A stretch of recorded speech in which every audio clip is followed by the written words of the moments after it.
Babe? Babe? Our wedding. We're 2 hours late. I love you. Babe, what am I gonna wear?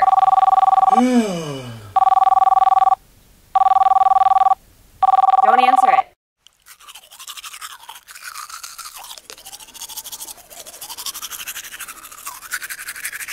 I love you. I love you too. Can't believe they're not answering. Don't answer it. Don't answer it. Why aren't they answering? Don't answer it. Sorry, your call cannot be completed as dialed. Someone answer the phone. Check the number and dial again. The first time I met Stephanie was at a bonfire, and I was a little intoxicated. And I actually met her through a friend of mine, and she was sitting there by the fire, and we went up and talked to her, and Kyle introduced me to her, and I asked her if she wanted to borrow a sweatshirt because she looked cold. I tried that little trick. And that's how we first met. When Marcus walked up to me, I actually thought he was really cute. He had like a beard probably this long, I'd say. And I liked it. When I first saw Stephanie, I just had to meet her, and I told my buddy, she was talking to one of my buddy's friends, actually. So I said, "Who is that girl sitting there? I need you to introduce me to her," because there was just something about her sitting there. I don't know what it was, but it just drew me to her, and I just had to talk to her, and I had to just get to know her. You know, she's beautiful sitting there, so I was thinking I'd definitely like to get to know her a little more. Yeah, I thought, he was going to be the one 2 weeks into it, because when we were bowling, I told my friend Kirsten that there's just a feeling I had that he's the one, for sure. And we hung out like every day, so it didn't take long. When I first met Steph, I definitely had a feeling like this was the one for me, but it took her a while to reply to me and actually get a chance to hang out with her. It took me several times, and she told me, I asked her to a movie and dinner one night, and she said we could go to a movie and dinner with friends. So I kind of asked her on a date, and she turned it around the other way and said, we can hang out as friends, and I kind of thought it was, it just wasn't going to happen, really. Mm-hmm. But it ended up happening. The reason I wanted us to hang out just as friends, because I was trying to get back together with my ex, and didn't want to cross any boundaries, of course. And then I just said, yeah, I'm done. And then I was like, all right, let's hang out. And then it took him a while to come around. Yeah, I'm not going to go chasing someone that doesn't want me back. So I had to make sure she still wanted to hang out with me a couple times and make it a little hard on you. Yeah. I think the most annoying thing about Stephanie is when we're sleeping and all of a sudden she just goes, and I say, babe, what'd you say? And she's not even awake, and she doesn't even respond to me at all. Mm-hmm. And it's just, I don't know, just talking in your sleep and then doesn't even talk back. Or twitching. Yeah. I'm a bad twitcher when I sleep. Bad. For sure. I know.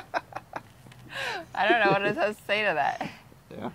I think the thing that annoys me the most about you is probably just snoring, or playing Clash of Clans all the time. That just gets on my last nerve. He's always like, him and his dad talk about it like it's real life.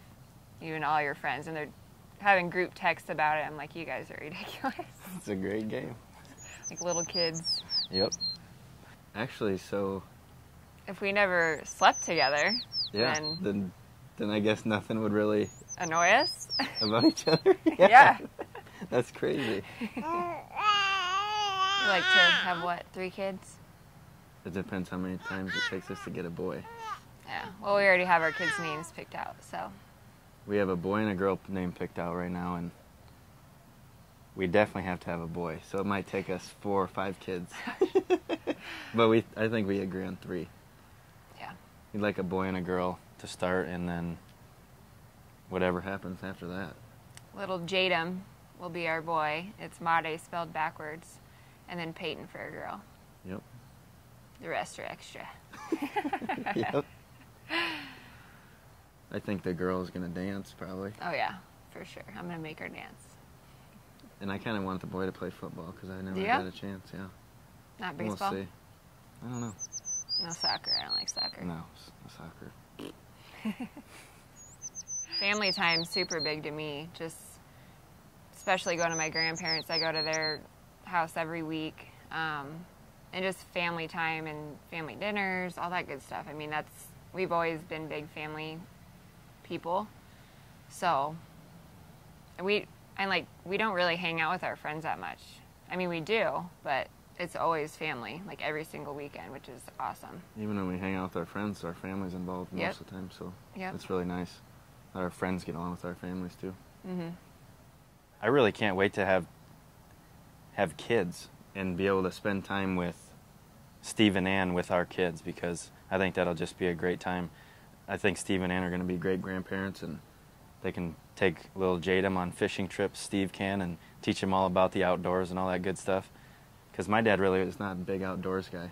Mm-mm. So it's nice that I can go with Steph's dad and do some things I don't usually do with my own family like that, you know. So that's really good. Yeah, I mean, all the things my dad's done for me is, I mean, dinners every night and every day. At the drop of a hat, I can just come home and ask him to cook me a steak dinner with baked potato and all the fixings and everything, and he gets up and does it in a second. And I mean, we laugh so hard together, it's unbelievable about all kinds of different things that are just crazy. And I feel like you and your dad are like best friends. I know. You I are. think so too. Yeah. It's funny. Yeah, we are kind of like best awesome. friends, really. And, you know, we just do a lot of things together, work out together all the time and spend all kinds of quality time together. So it's really great. Ron and Deb have been amazing. I feel like, you know, they're my own parents, super welcoming. And I think Marcus has a big part of his dad in him, which I realize all the time. I call him Mini Ron. Because he like just does all these nice things for me. He cooks me stuff, and he'll do like little love notes, and he learned all that from Ron. And same with Ron cooking for me. I mean, he spoils the heck out of me. And Deb, she's been awesome. In college, she always corrected all my papers, and she knows her stuff, so she's always helpful in that way. I think for our future, definitely traveling nursing is on the books. For sure. You know, starting in January, we're ready to travel the world and do it together as newlyweds. It'll be fun. Be a little learning experience, that's for sure. Yep. We'll have to cook all our meals and not have them made for us. Yeah. Get spoiled here, laundry done, her house and my house. Yep. Laundry's been done for all of our lives. We're going to have to grow up for real. I know. Get out there on our own and learn how to, you know, I guess, live. I don't know. I'm just excited, you know, for everything.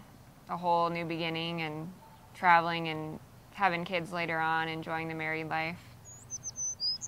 Hopefully we can wait to have kids for a while too, because we have a little plan. We want to, like she said, do traveling nursing for maybe 4 years or so before we have kids. You never know, but we'd like to hold off on the kids and get some partying on our own for a while, and you know, have some fun without worrying about having to wake up and feed the baby or something like that. If I were to describe the perfect man, it wouldn't even be necessarily looks. It'd be more what's on the inside, which, I mean, obviously Marcus has got the look, so that's a plus.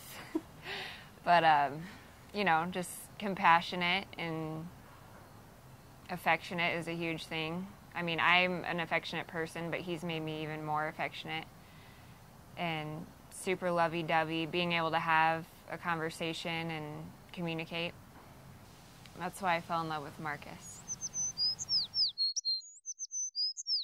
The perfect woman.